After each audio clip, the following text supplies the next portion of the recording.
Welcome to Family Life Perspectives. This is Dr. Harry Broomfield, Director of Perspectives of Troy Counseling Centers. So glad that you've joined us today.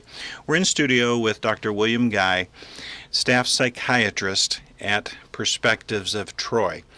Dr. Guy has been doing research and reading in an area of autism, which is an area of interest that he has. And Dr. Guy, you've been doing a wonderful job this week, but you've tied it into an interesting study that you've been reviewing. Could you do a brief summary and then bring us up to date what you'd like to talk to us about today? Okay.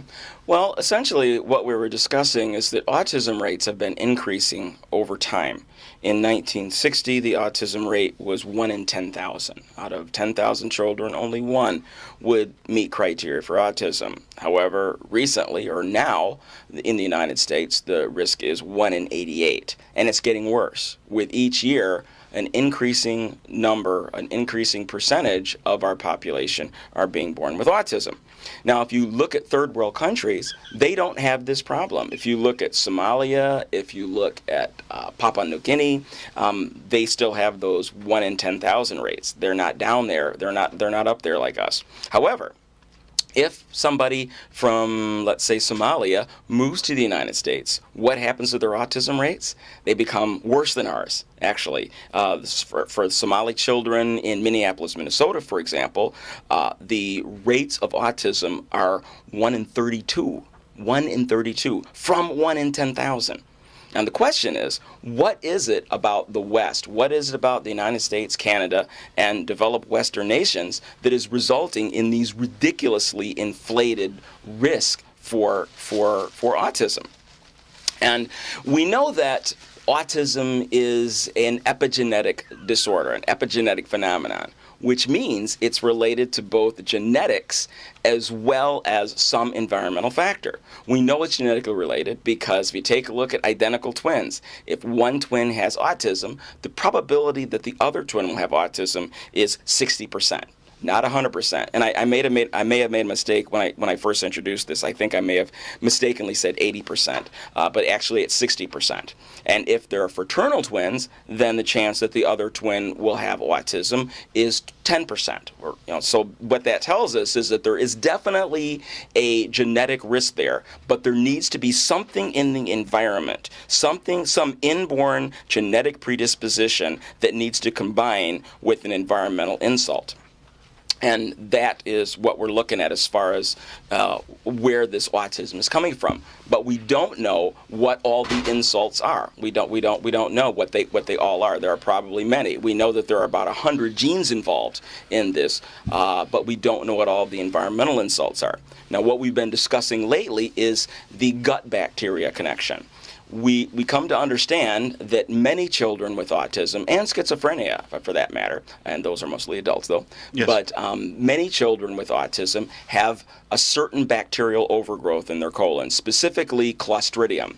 And what we discussed last time is that Clostridium organisms include C. difficile or Clostridium difficile, which is where you get this really nasty pseudomembranous colitis.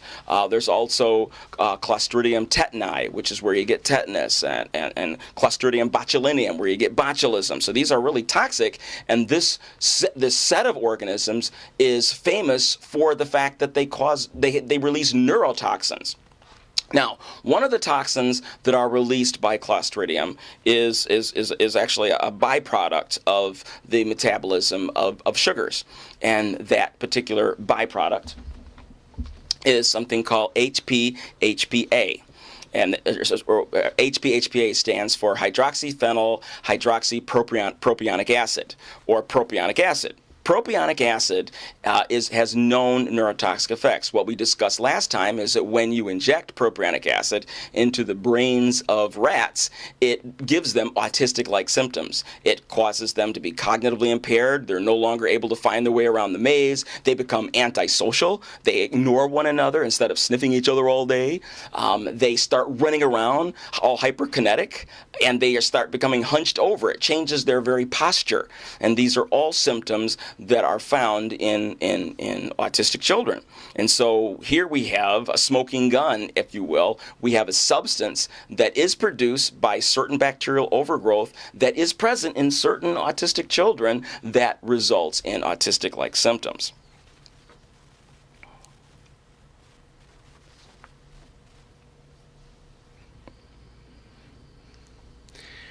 Welcome back to Family Life Perspectives. Dr. Broomfield and Dr. Guy continuing to discuss the gut reaction or the guts of autism.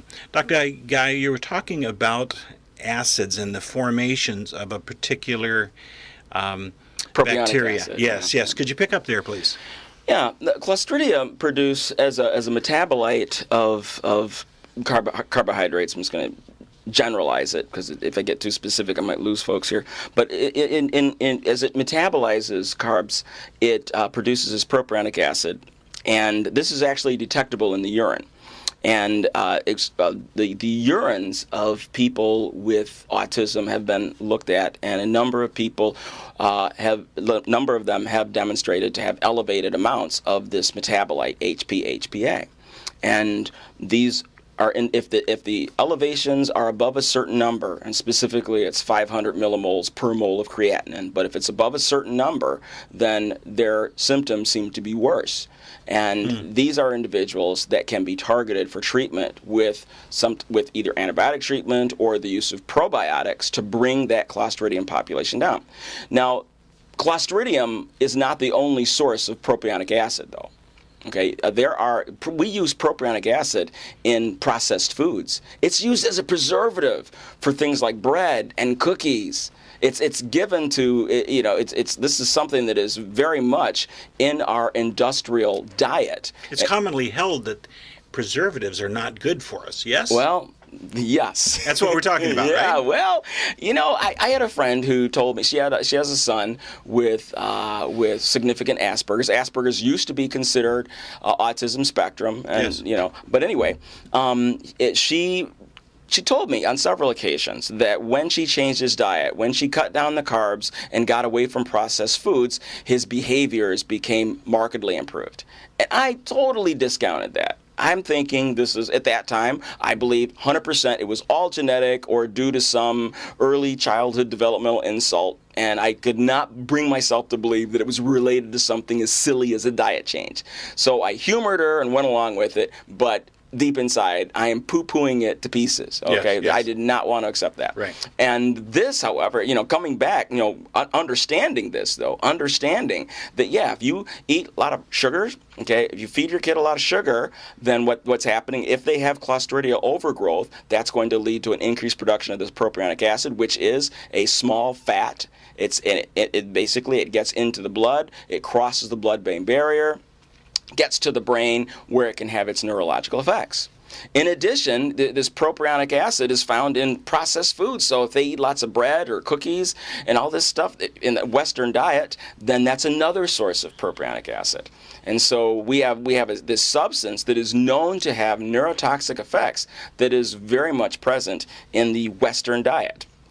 And may explain why when people come from developed countries, when they come to the United States, with all of our sugar and processed foods, why we're seeing such huge elevations in the incidence of autism. So they're going from underdeveloped countries, but what food they do eat there, it's natural or raw. Exactly. And they come here, yes. Processed food, preservatives.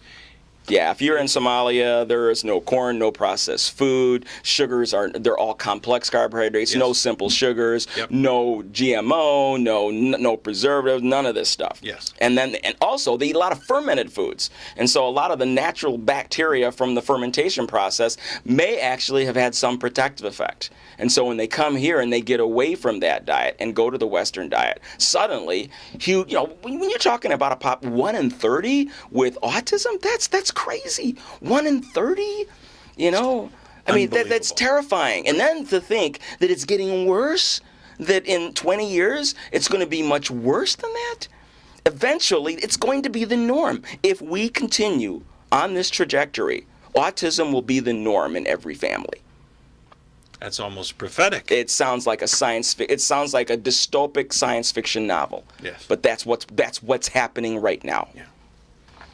Powerful stuff. Where do we go here? How do we start to advance away from the demise that we're setting ourselves up for? Well, I wouldn't wait around for science to tell me what to do. Anytime a position is, in science, somebody offers a point, somebody offers counterpoint, and we go back and forth, and eventually we advance, but it's back and forth. I think right now we have enough evidence at this point to where if I'm raising a child now, I would put a moratorium on simple carbohydrates. I would watch very carefully. I would not let my kid drink a 2-liter of pop all by themselves. Okay, I would definitely restrict. I would restrict the diet, and I would cook. People need to cook.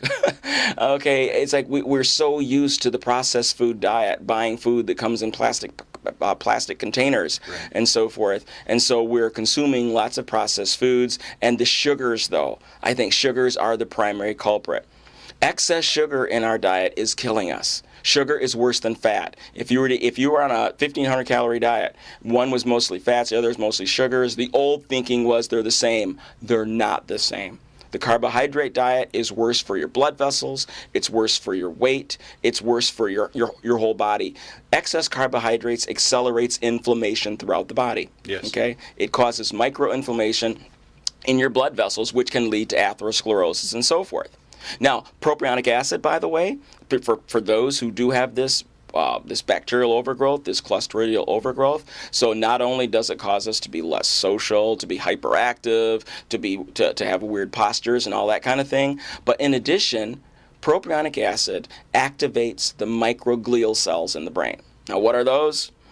The glial cells are the cells that support the neurons, and the microglial cells are the inflammatory cells of the brain. They fight infection. But when they're activated through sugar or propionic acid, they attack the neuron, and it causes like an autoimmune destruction of the neuron. And that's what we're talking about this week, the guts of autism. Dr. Guy, can you be back with us tomorrow? Yes. And the remainder of the week? All right. Until then,